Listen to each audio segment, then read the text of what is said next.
អ្នកនរគ្នាដឹងថានៅពេលដែលអ្នកនរគ្នាជឿរើ personal trainer ឬក៏ជឿរើខ្ញុំតើអ្នកនរគ្នានឹងទទួលបានអ្វីខ្លះពីពួកខ្ញុំអញ្ចឹងតោះទៅស្ដាប់5ចំណុចដែលអ្នកនរគ្នានឹងទទួលបានពី personal trainer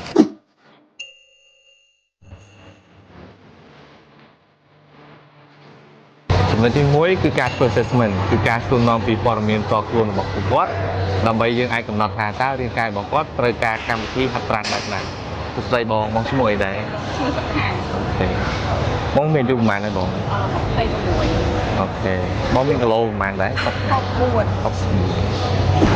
ចំណុចទី2គឺការវិភាគហាត់តាមគោលដៅរបស់អ្នកទាំងអស់គ្នាអញ្ចឹងនៅពេលដែលខ្ញុំធ្វើ assessment រួចខ្ញុំនឹងអាចកំណត់ទៅលើគោលដៅអ្នកទាំងអស់គ្នាអាចកំណត់ទៅលើលក្ខខណ្ឌរាងកាយរបស់អ្នកទាំងអស់គ្នាអញ្ចឹងខ្ញុំនឹងអាចកំណត់ការវិភាគសម្រាប់អ្នកទាំងអស់គ្នាហាត់បានដែរ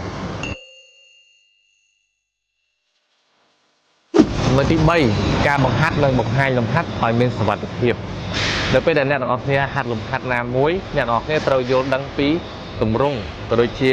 movement របស់លំហាត់បើមិនជាអ្នកទាំងអស់គ្នាមិនអាចយល់ពីទម្រង់ឬក៏ movement របស់លំហាត់នៅពេលដែលអ្នកទាំងអស់គ្នាហាត់អ្នកទាំងអស់គ្នានឹងមានគុណវិបត្តិពីរគឺការរបួសសាច់ដុំនិងការរបួសសន្លាក់ដូច្នេះក្នុងនាមខ្ញុំជា personal trainer ខ្ញុំយល់ច្បាស់អំពីស្តង់ដារនៃ movement ហើយនិងទម្រង់របស់លំហាត់ដើម្បីបង្ហាត់អ្នកទាំងអស់គ្នា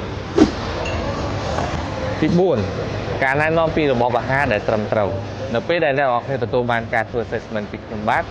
ខ្ញុំនឹងអាចកំណត់ទៅលើលក្ខខណ្ឌរាងកាយរបស់អ្នកទាំងអស់គ្នាថាតើគួរញ៉ាំអាហារបែបណាដើម្បីអ្នកទាំងអស់គ្នាទទួលបានសារធាតុចិញ្ចឹមគ្រប់គ្រាន់និងអាចឲ្យអ្នកទាំងអស់គ្នាទៅដល់គោលដៅរាងកាយដែលអ្នកទាំងអស់គ្នាចង់បាន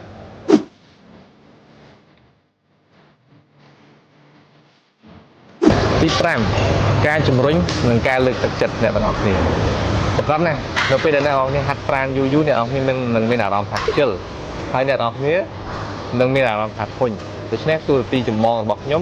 គឺជំរុញអ្នកទាំងអស់គ្នាជំរុញទឹកចិត្តនិងលើកទឹកចិត្តអ្នកទាំងអស់គ្នាឲ្យរក្សានិងបន្តការហាត់ប្រាណរបស់អ្នកទាំងអស់គ្នារហូតដល់គោលដៅរបស់អ្នកទាំងអស់គ្នា